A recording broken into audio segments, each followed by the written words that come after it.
Hello, and welcome to another edition of Ask the Professor, where we respond to viewers' questions on everything from economics to current events to history to political philosophy. All right, here's one from Isabel, and she says, "You've said that we must change the culture to change politics and win cultural arguments to win political ones. What do you see as the major cultural arguments of our time?" Okay, let me see if I can answer that one in 18 seconds. I think that the main cultural argument, in fact, is the one that it has been all along. And that is, what is it to be a human being? Who are we? Where do we come from? What is our purpose in life? How do we understand what is right and wrong? And how do we act upon it?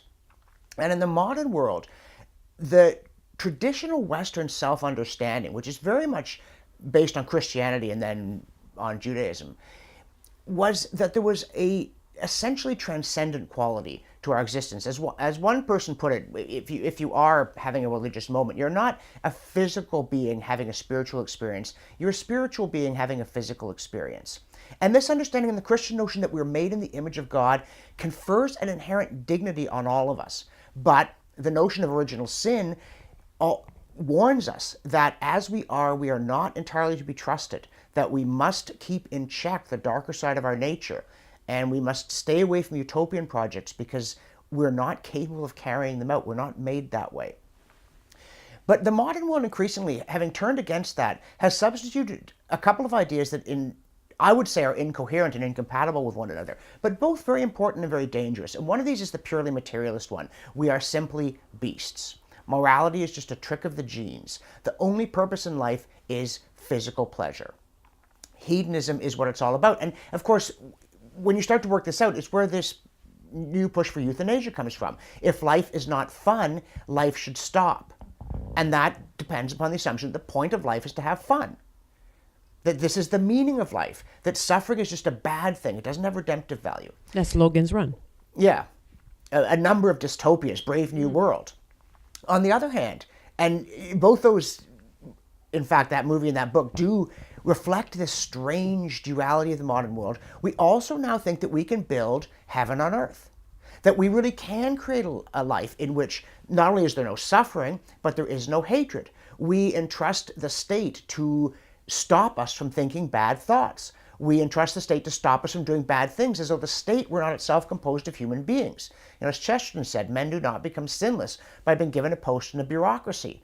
That, of course, is a statement that to the modern ear sounds very peculiar because A, we don't believe in sin, and B, we really do think government can, not just stop us from smoking, but stop us from disliking one another, can remake our sexual morality in a matter of a few years, entirely changing what has always been the understanding so that we will stop being nasty. And how it is that people as flawed as the general populace is thought to be can possibly be trusted to choose a government that will carry out this program, or that it can provide from amongst its ranks those unflawed beings who can staff this government is never explained.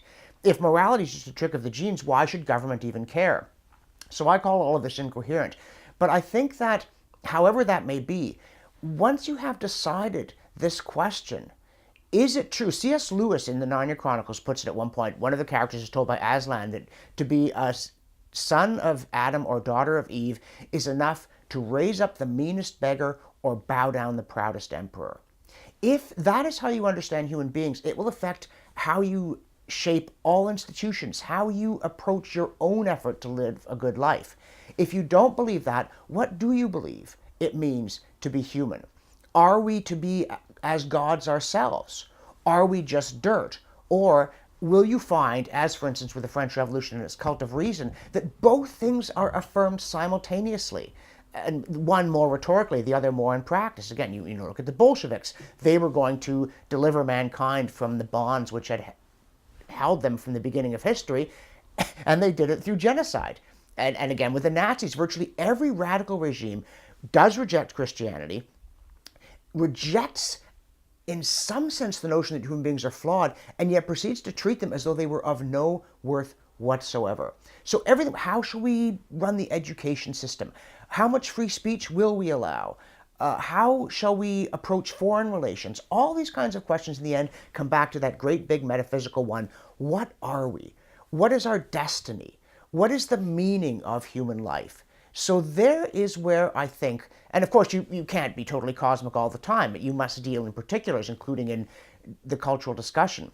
But it must be to recapture a proper understanding of ourselves, because if we don't do that, nothing else can possibly be in proper alignment. And we've surely seen from history, how badly things go when people have a reasonably good grip on what it means to be human, and how absolutely and bloodily disastrously they go whenever we lose that understanding. All right. Well, thanks for that, folks. If you would like to ask your question of the professor, go to the URL on your screen, and all the details there will be explained. Thanks, and see you next time.